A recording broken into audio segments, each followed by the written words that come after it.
Some communications experts say the sole purpose of communication is persuasion. I guess you could argue that point. Jon Stewart, however, certainly lends credence to the importance of persuasion. I'm going to break down some of Jon Stewart's communication, his presentation right after the GOP voted down on the second vote of the Veterans PACT Act, and we're going to show why he was so effective at rallying people around getting the GOP to vote that bill through. That's coming up next on Victor Vogel's podcast.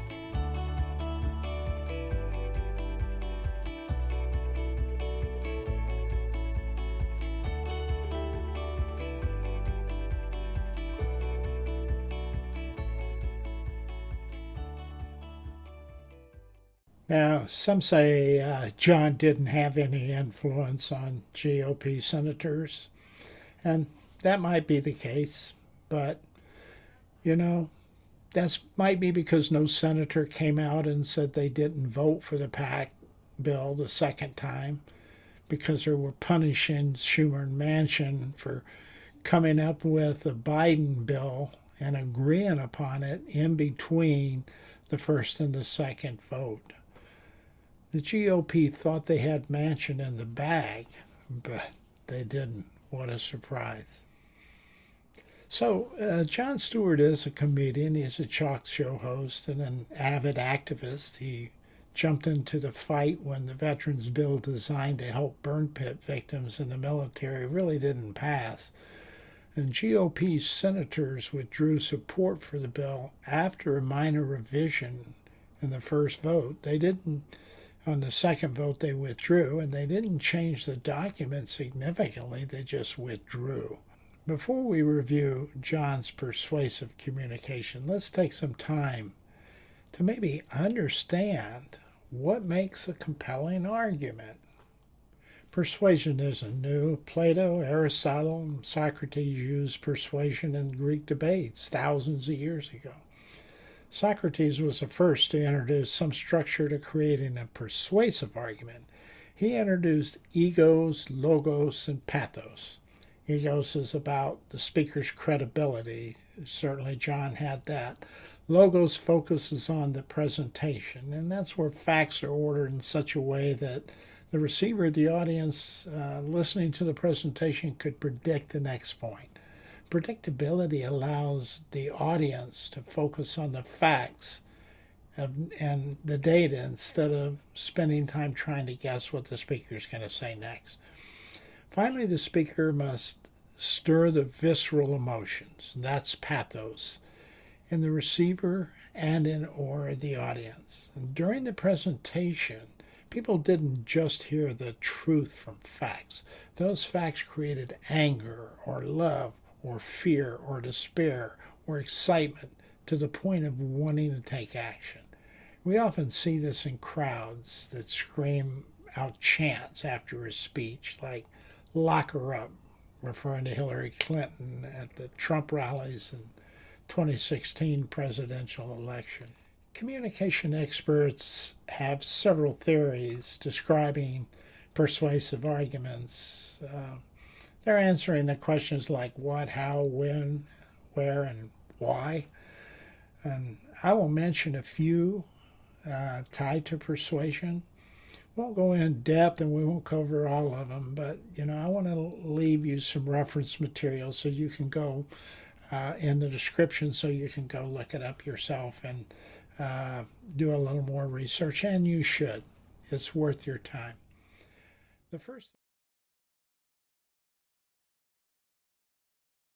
The first theory evolved out of Aristotle's defining the three components of communication, and it's called the classical communication theory. And Aristotle said basically there was the speaker, the speech, and the listener. There is an element of persuasion in the use of language. The classic rhetoric theory explains how language use works and how to use it effectively. In simple words, classical rhetorical theory defines how language impacts communication. For example, classic race theory, that's CRT, was taught in law schools for lawyers focusing on employment discrimination. In 2021, groups of radical people in the Republican Party started a misinformation campaign that assigned negative connotations to CRT. They started spreading misinformation indicating CRT was taught in K through 12 schools. No proof surfaced of CRT being taught in K through 12 schools anywhere in the country. Still, radical white parents began using the language of CRT. You could consider that now a code word to indicate teachers were teaching reverse discrimination. CRT was redefined and was used to persuade people to remove books from libraries and discipline teachers who used the word racism or other forms or words to describe race and racism in American history. And that was done in some Republican-controlled states. Classical rhetorical theory is used in a wide variety of ways. You can find it used in political environments, religion, and cults. And this primary theory you find is the one that's used most to describe and study persuasion. Now, there's an article entitled The Masters in Communication, an introductory guide to persuasive communication. And that describes some of the other theories that are closely associated with persuasion. And I'm going to cover a few of those theories, not all of them, and I'm not going to cover them in depth, but I will provide a copy of the article or a link to it in the description.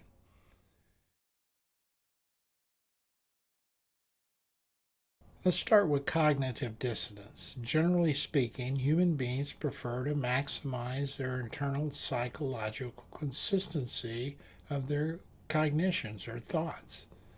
In other words, we like our thoughts and attitudes to make sense and actively try to avoid discomfort associated with when they don't make sense. Cognitive dissonance theory then helps to explain this phenomenon. And I find cognitive dissonance is present when there's an incongruity in message delivery, when something didn't go as planned. Like I've had leaders come to me and say, I gave them specific, clear direction. I don't understand why they can't get it done. And then I'd go investigate, and after that, I often found the leader gave a one-way direction. They didn't allow for feedback or check for understanding. Usually, these instructions are delivered by email or text, minimizing feedback. Employees didn't feel they had the opportunity to explain why what that leader asked them to do wouldn't work.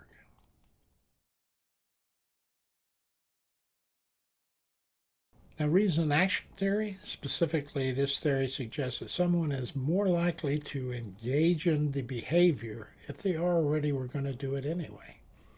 Research helps persuaders within realms of varied areas like politics, health and religion, and interpersonal communication hone in on the kinds of messages that aim to influence someone's intent.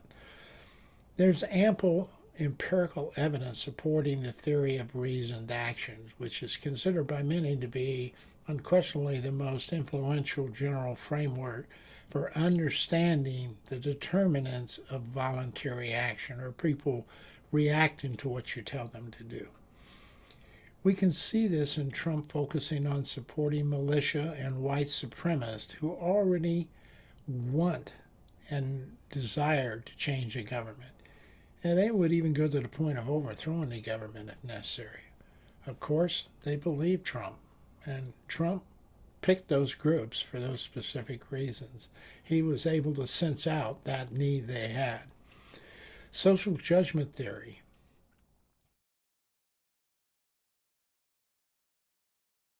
This is the theory that indicates that individuals judge a persuasive message based on, their current perspective. That several people could even hear the same similar message but arrive at different meanings. And to kind of help understand this theory, I think about a comedian who's telling a joke to an audience, a large audience, and the audience reacts differently. Some laugh, some don't. Some don't even get the joke. Why? Because they come from different backgrounds and they have different values and they have different belief systems. And that impacts how they're persuaded to do something, like laugh or not laugh.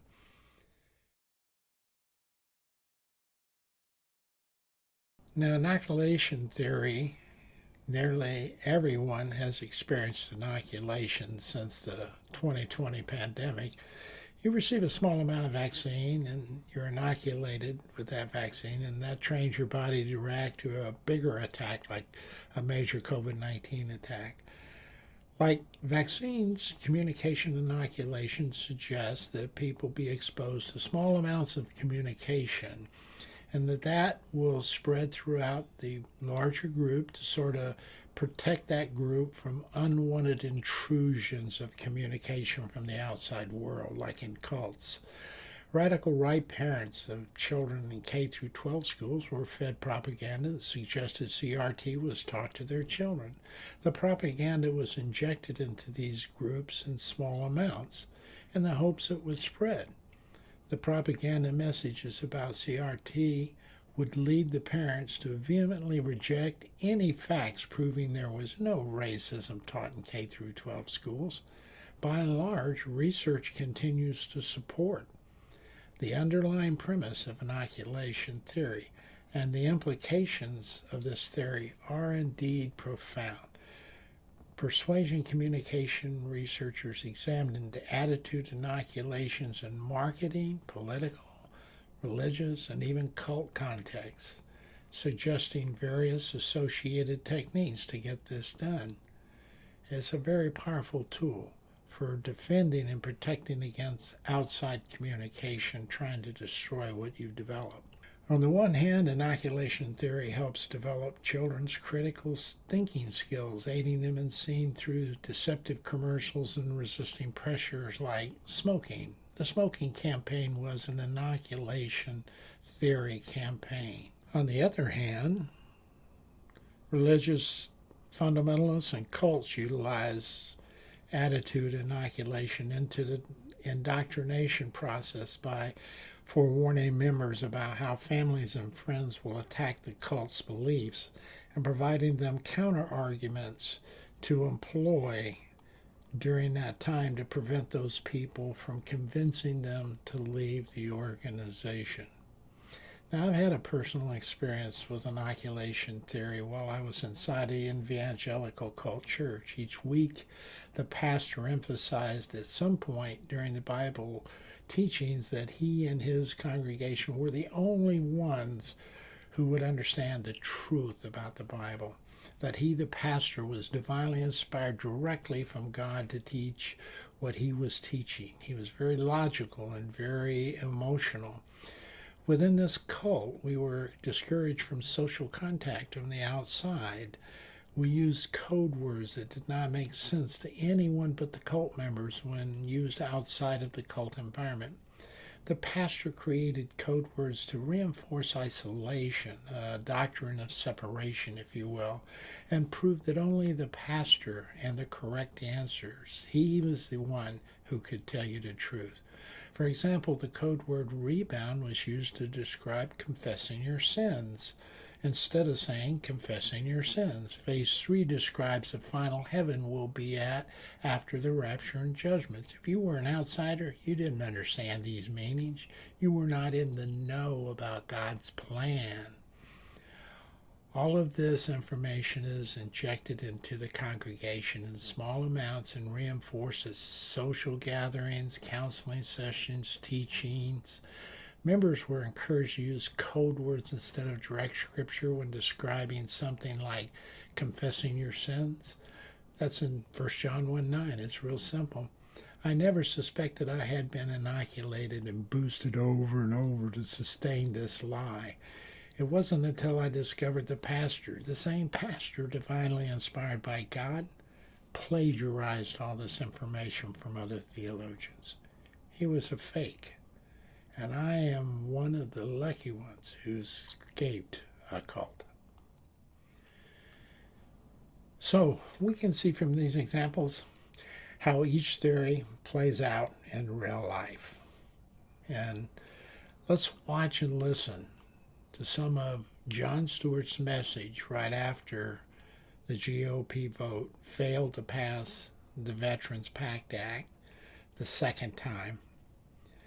And then let's see if we can identify any of these theories as we listen to his speech. So you can stop this and start it as much as you want and listen to certain segments and listen to them over again.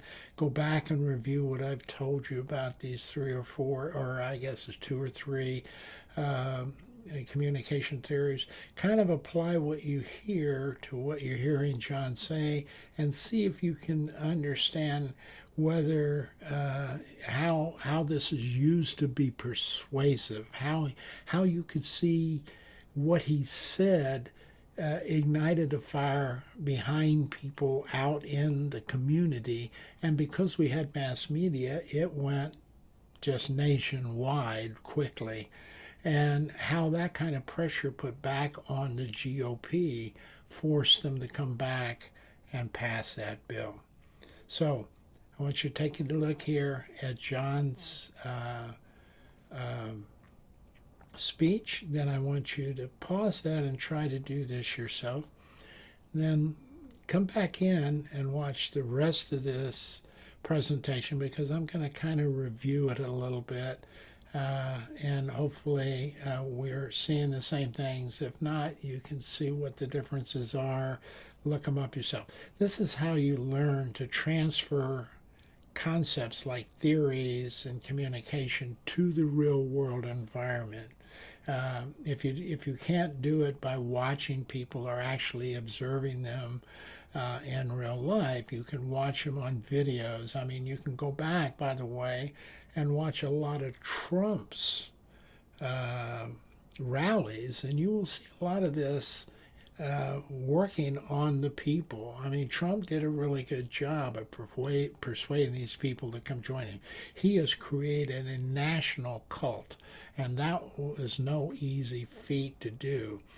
But some of these techniques work. So just because they work don't mean they're right. Again, it comes back to your morals and ethics and how you use these. But you can also use them to fight off situations like Trump's cult by understanding, what they're trying to do and say, so that people don't get sucked into them any more than they have already. And maybe some people, like myself, who came out of a cult once I realized what was going on, perhaps maybe some of Trump's cults, if they see something like this and they see what's going on, it may smack them in the face and allow them to decide to leave Trump and join the right side of the street. So you go ahead and take a few minutes and watch this video with Jon, and I'll see you on the other side of it.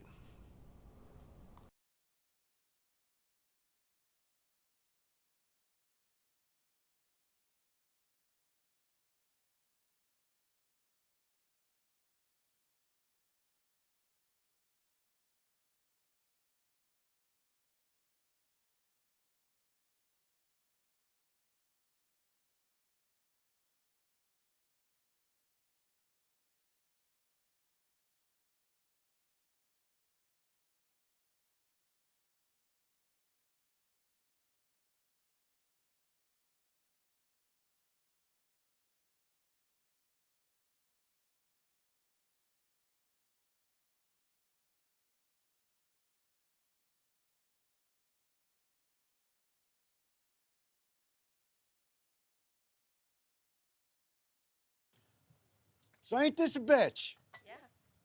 Ain't this a bitch? America's heroes who fought in our wars, outside sweating their asses off, with oxygen,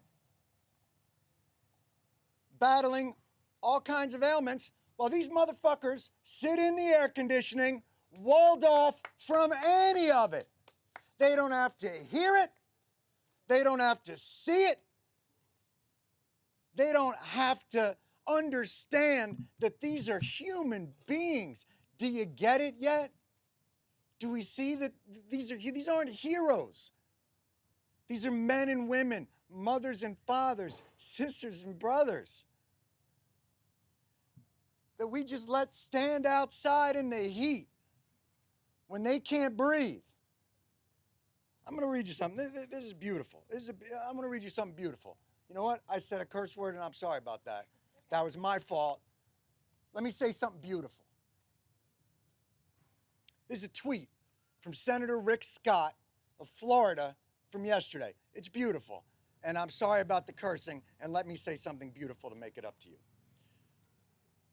I was honored to join the USO today and make care packages for our brave military members in gratitude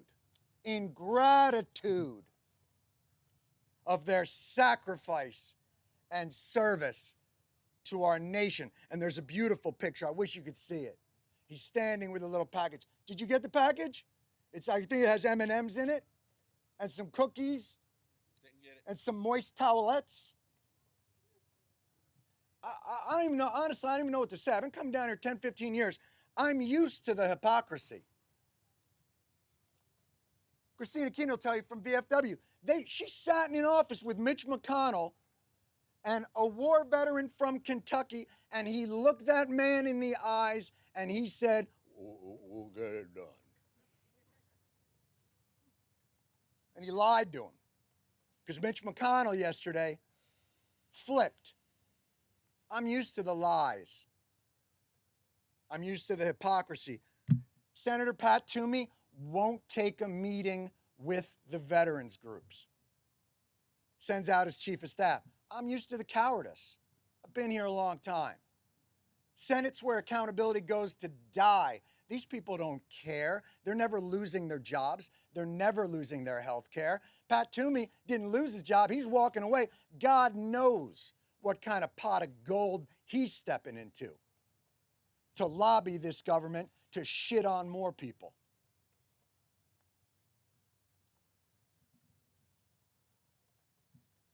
I'm used to all of it, but I am not used to the cruelty.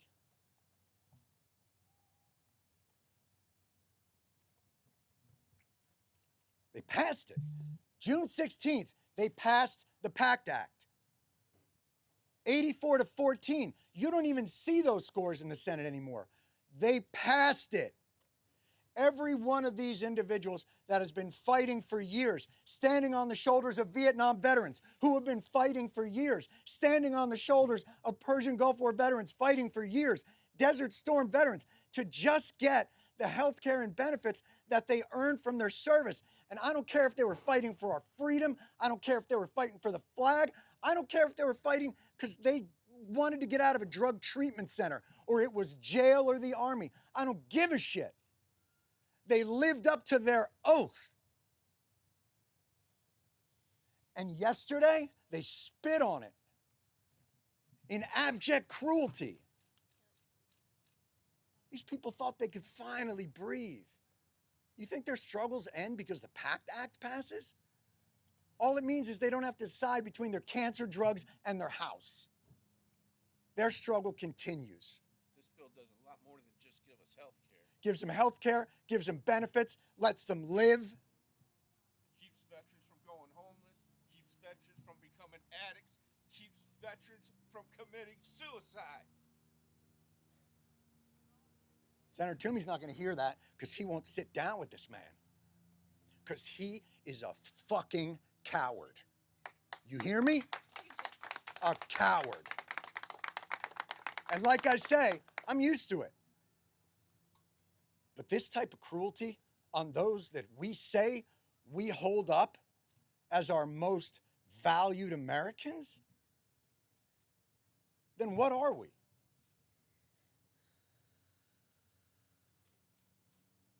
Pat Toomey stood up there, Patriot Pat Toomey, excuse me, I'm sorry. I want to give him his propers.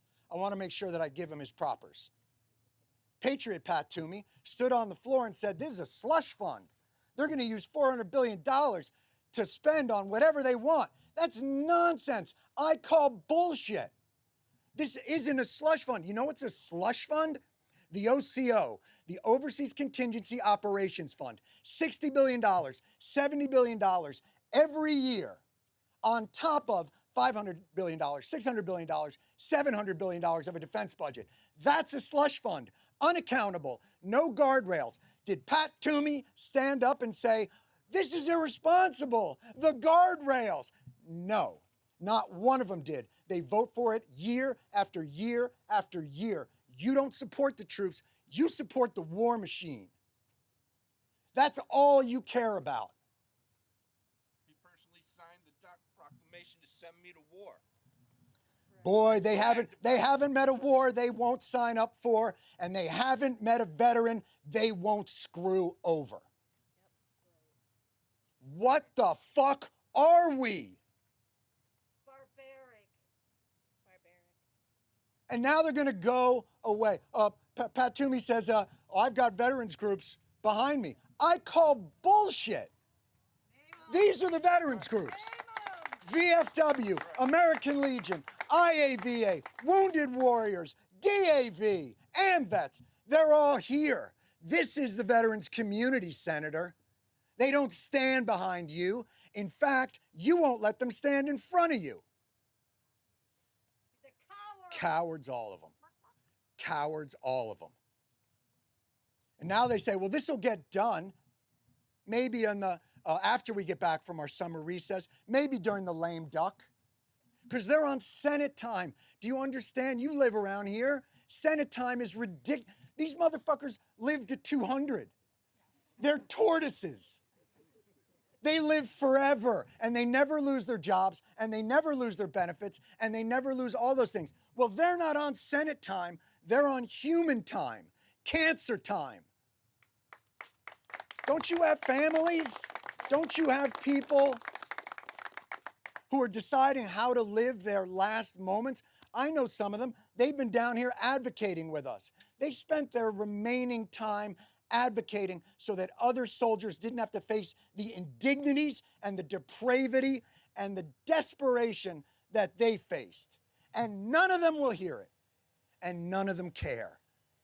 Except to tweet. Boy, they'll tweet it. Can't wait to see what they come up with on Veterans Day, on Memorial Day. Well, this is the reality of it. I honestly don't even know what to say anymore, but we need your help because we're not leaving. These people cannot go away. I don't know if you know this. You know, obviously I'm not a military expert. I didn't serve in the military, but from what I understand, you're not allowed to just leave your post when the mission isn't completed. Apparently you take an oath. You swear an oath, and you can't leave. But these folks can leave because they're on Senate time. Go ahead, go home, spend time with your families, because these people can't do it anymore. So they can't leave until this gets done. Because these people will not give up, they will not give in, and they will not relent. This is an embarrassment to the Senate, to the country, to the founders, and all that they profess to hold dear. And if this is America first, then America is fucked. Thank you. Thank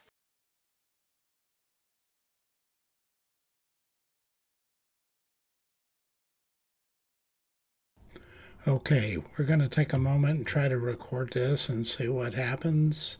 What we want to do is first discuss Jon and whether he is the credible person we want. We know he's a nationally known figure. He had a very popular show called The Daily Show. It was all about news and about government primarily. And so he's very knowledgeable about the government. He's a well-known activist in his retirement from The Daily Show. So he has a lot of credibility. He's well-liked with the population. So the next question was, will his argument be logical? From the point he begins, is he creating a situation where people are thinking about what he's saying and grasping it, or how he's saying it? In other words, they may not necessarily be able to predict everything he's going to say up front, but they get a gist of how things are flowing by what he does. Also, then, we know there's quite a bit of language in here that is primarily focused on creating a lot of emotion. So we've got all three of these elements in Jon's speech. So let's just start with the beginning element and see how that goes. Right? So ain't this a bitch? Yeah. Ain't this a bitch? And let's just stop right there. So right in the very beginning, what he is doing is creating a situation where he is expressing his frustration, and he has everybody around him beginning to feel that same frustration because they're there listening to his presentation. Most of them are veterans. Maybe some people in the audience aren't. We can't see all the audience, but you can see that he's already created the pathos, the emotion, in the very first two words of his statement. Now let's carry on a little bit further. America's heroes who fought in our wars, outside sweating their asses off, with oxygen, battling all kinds of ailments, while these motherfuckers sit in the air conditioning, walled off from any of it. They don't have to hear it. They don't have to see it. They don't have to understand that these are human beings. Do you get it yet? Do we see that these aren't heroes? These are men and women, mothers and fathers, sisters and brothers that we just let stand outside in the heat when they can't breathe. I'm going to read you something. Okay, so we know from this part of his speech that he has drawn a definite parallel. So we see where he's going with this right off the bat. He's talking about the senators who did not vote or voted no on the last bill. And you have all of these veterans out there who are experiencing the health issues they're experiencing out in the hot weather along with him. And basically what they're creating is a sense of you are being victimized by those people inside who apparently don't seem to care about you very much. They're not out here with you. They're not out here talking with you. They're not out here hearing what you have to say about what you did. They're walling themselves off. In fact, he said, they're walled off. They're literally a building between them and the people who they're counting on to pass this bill. Now, let's go a little bit further and see how he's setting up the argument here. This is beautiful. I'm going to read you something beautiful. You know what? I said a curse word, and I'm sorry about that. That was my fault. Let me say something beautiful. This is a tweet from Senator Rick Scott of Florida from yesterday. It's beautiful.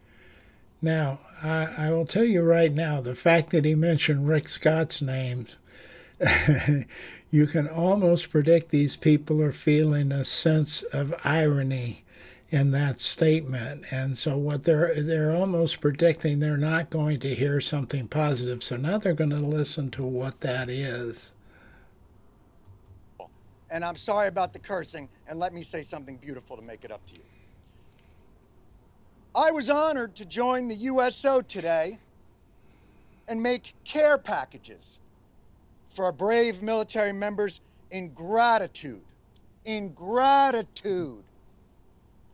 of their sacrifice and service to our nation. And there's a beautiful picture. I wish you could see it. He's standing with a little package. Did you get the package? I think it has M&Ms in it and some cookies and some moist towelettes. I don't even know, honestly, I don't even know what to say. I've been coming down here 10, 15 years. I'm used to the hypocrisy. Okay, now I want you to pick up on a few things that will bring in some of the theory that we talked about also. So we're still in a heavily pathos-oriented presentation. It is logical. He's basically saying, you know, you're standing out here fighting for your health care. They're in the building voting, saying no, and they're comfortable and cool and collected, and they're not feeling any physical effects of their actions. You're out here sweating, can't breathe, and hot temperatures, and it was hot during this day in Washington, D.C. So you begin to see how those is in. But remember, we talked about the classical theory, how you use words and how you create words and how you juxtaposition them to kind of begin to talk about what's going on in the situation here. So let me back this up just a little bit, and I want you to listen to this again here. And know that there's this, because he mentioned Rick Scott's name, these people know Rick Scott's not a supporter of them. But there's an irony to what he's saying here, and that's why he's presenting it the way he did. And that's creating a lot of anger and all of those emotions that you want people to feel right now, so they'll go out and do something about this. But let me just play this again. Of their sacrifice and service to our nation. And to our sacrifice and service to our nation. This is the use of words that he's talking about. He says this person is using these words in that video that he's looking at on his phone. So and let's see what happens with all of this. There's a beautiful picture. I wish you could see it. He's standing with a little package. Did you get the package? I think it has M&Ms in it and some cookies and some moist towelettes. I don't even know, honestly, I don't even know what to say. I've been coming down here 10, 15 years. I'm used to the hypocrisy. There you have it. So what he's pointing out is Rick Scott is down there packaging stuff up for veterans, and he's talking about all the good feelings he has about that, while these people are standing having had ripped away their health care by the GOP, which is Rick Scott is a Republican in Florida. So they've had that ripped away from them, and he is sitting down here. He's saying he's here with this group fighting for their rights, while Rick Scott is saying he cares about them. So you can see this argument is setting up very well. It's very logical. He's making some very cogent points. They're sequencing correctly.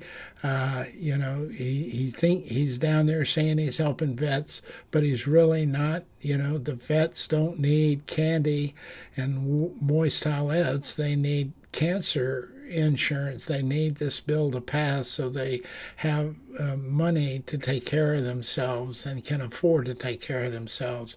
That's what they're fighting for in this PACT bill that I think the Republican, this is right after their second vote, which they said no, they're not going to pass it. So this is what he is reacting to. So the emotions are high. There's a lot of emotion. He is making some cogent, logical arguments to point out that the GOP doesn't care about the veterans here, is his feelings. This is the emotion he's trying to get off and onto these people.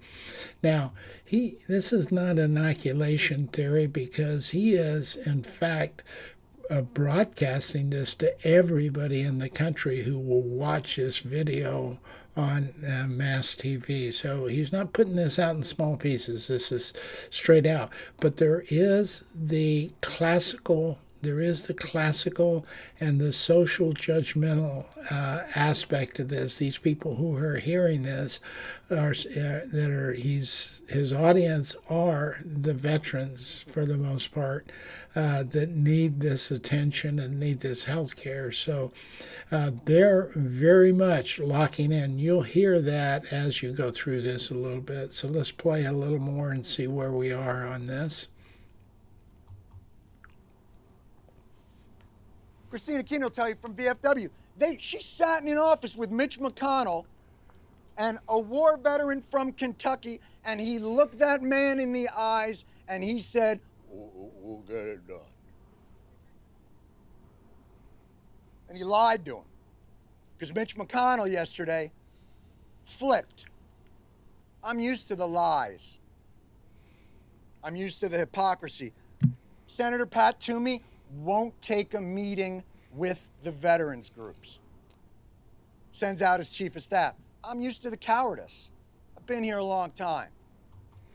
So here again we have classical theory, rhetorical theory, some very, very emotionally driven words, well placed, talking about the senators who did not vote this through, Mitch McConnell, Toomey,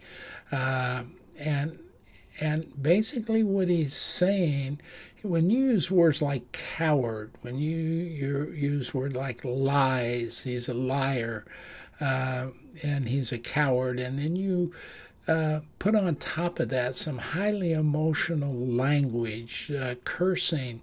Cursing is not something you would always want to put into a project, but if you're really trying to stir up a crowd and you're trying to create emotions, cursing can sometimes tell that crowd this is how intense you feel about that, and that is the use of words and the positioning of words to make your point a highly emotional point. So he's combining classical rhetorical, classical theory into that emotional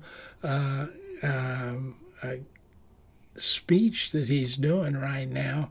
And he's drawn some very logical conclusions that these people are out here sweating. They need the help.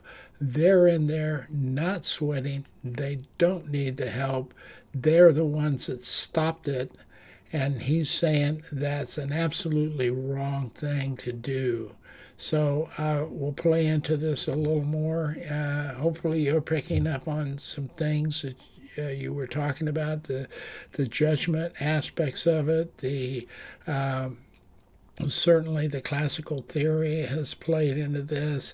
Again, the inoculation theory is not so much engaged in this. Senate's where accountability goes to die. These people don't care. They're never losing their jobs. They're never losing their health care. Pat Toomey didn't lose his job. He's walking away. God knows what kind of pot of gold he's stepping into to lobby this government to shit on more people.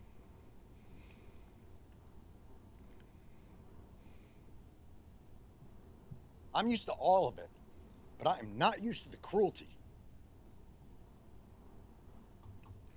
Now, this is something I really want to point out, that I don't know if you will be able to pick it up if you were just listening to an audio podcast, but if you're watching this podcast on Spotify or you watch this in the news, right here at this point, you will notice a tear coming down his left cheek and a cracking and in his voice that shows that he is highly emotional about this situation. And that often drives a lot of pressure onto the audience to accept what he's saying as sincere. And that's an important aspect. He's showing compassion, he's showing sincerity, he's showing a sense of concern for people.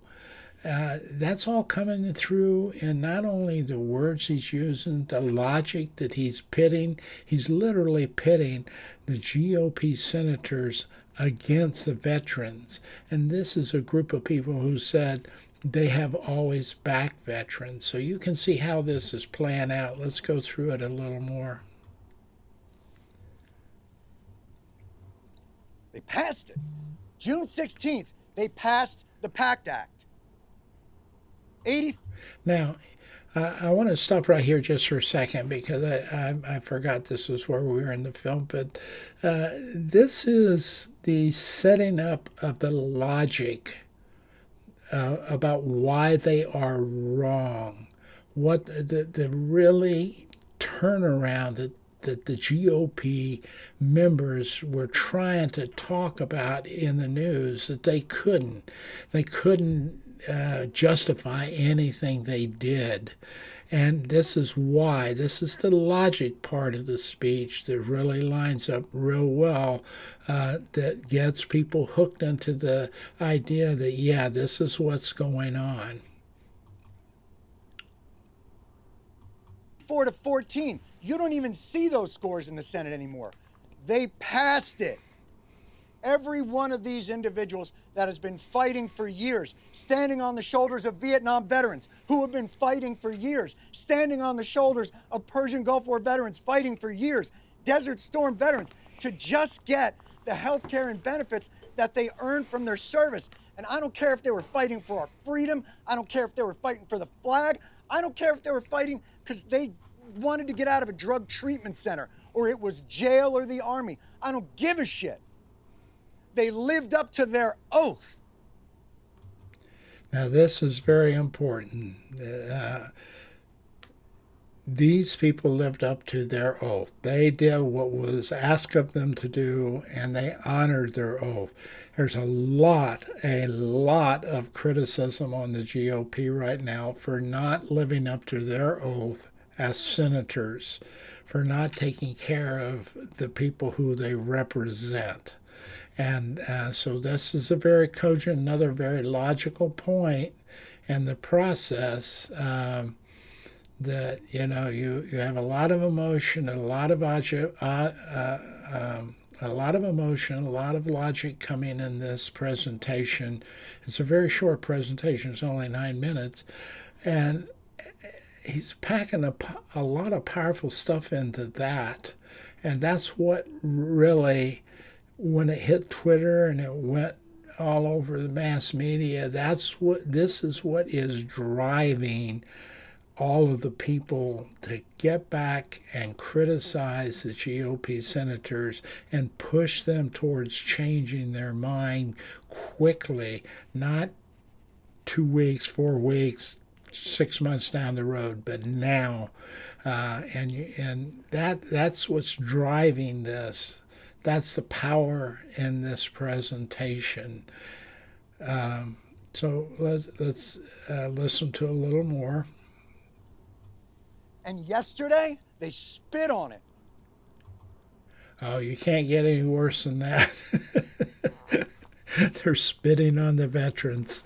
So actually he's saying they're spitting on the bill, but the carryover would be that they're also spitting on the veterans. So you're getting a lot of intense emotional language use, which is again the classical theory, and there is some cognitive dissonance to this, and from the standpoint of what Rick White said he was doing and what is really happening to these people, the difference between what Rick White perceives as important and what the veterans perceive as important, and gets so we even have some cognitive dissonance in here.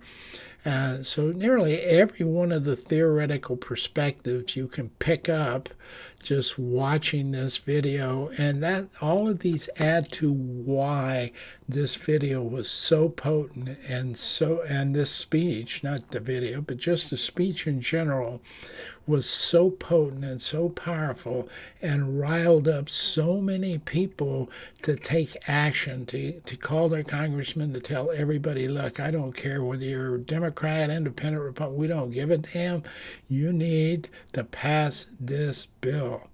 And that, is what the pressure was. It was an immense amount of pressure. Not only that, but everybody who tried to defend it stumbled all over themselves. You can go watch a few of those presentations and see how a bad presentation will come out of this, where you don't see logic, where they don't have emotion, they don't try to defend it, and people like Ted Cruz and everybody else who were trying to talk around this being the right thing to do on news shows were just, falling all over themselves, making mistakes that actually angered people more in this process. So we won't have to go much further here. In abject cruelty. These people thought they could finally breathe. You think their struggles end because the PACT Act passes? All it means is they don't have to decide between their cancer drugs and their house. Their struggle continues. This bill does a lot more than just give us health care. Gives them health care, gives them benefits, lets them live. Keeps veterans from going homeless, keeps veterans from becoming addicts, keeps veterans from committing suicide. Now, if you can't hear that person in the back, basically, the YouTube version has some of those words, and what this person was saying is things like this that drive these veterans to commit suicide. They just don't feel like they have any other options. And then, of course, what he says next is pretty typical of reinforcing the whole concept of the GOP not caring. Senator Toomey's not going to hear that because he won't sit down with this man. Because he is a fucking coward. You can't get any more emotionally driven words than that. So I'm going to leave it right here. You can watch the rest of it. I think we've picked enough of this apart without carrying this video a little bit longer.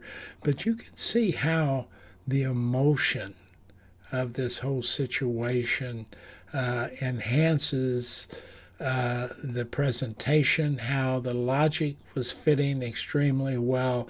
And I'm not even sure he took time to prepare for this, but it sounds like he might have had some prep in advance.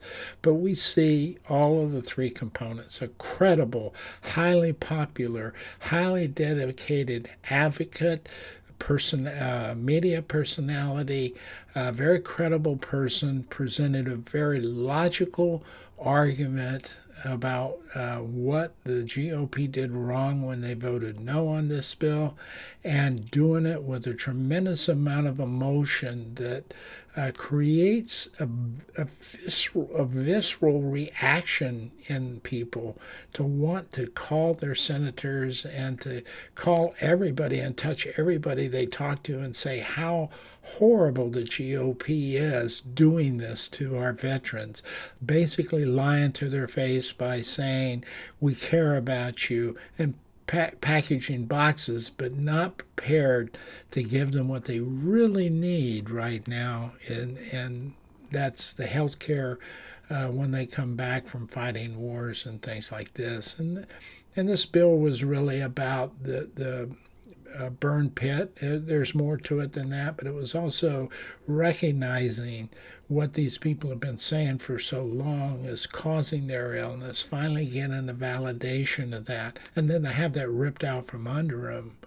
Now, the good news, since then the bill has passed, and so what we know is this had a significant positive result because of Jon Stewart's presentation. I don't know, and if this hadn't been covered and it hadn't gone viral, whether we would have had the same result. That's for sure. You can't say for sure, but you can make a pretty good assumption about it. So this is how you can use communication theory to create your argument and make that work for you. So I'm going to leave you with that, and until next time. Well, first of all, I need to tell you this is my opinion and nobody else's opinion. Everything that's said or done here that I'm talking about is strictly my thoughts and my opinions. They don't represent the opinions of anyone else or any other entity. Now, before you go, I just want to tell you how important communication really is and why I say everything begins with communication and everything ends with communication when there's more than one person involved. Till next time, I'm Victor Vogel. Thanks for watching. I appreciate you watching. I appreciate you helping and subscribing and contributing.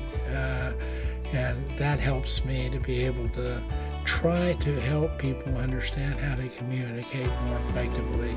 If we can communicate, communication is the tool that provides trust, and trust is the tool that holds together unity. And without it, we fall apart, folks. So keep watching this podcast, because we're going to try to help people understand how to communicate more effectively and get more things done, kind of like Jon Stewart's done here. Till next time, I'm Vic Vogel.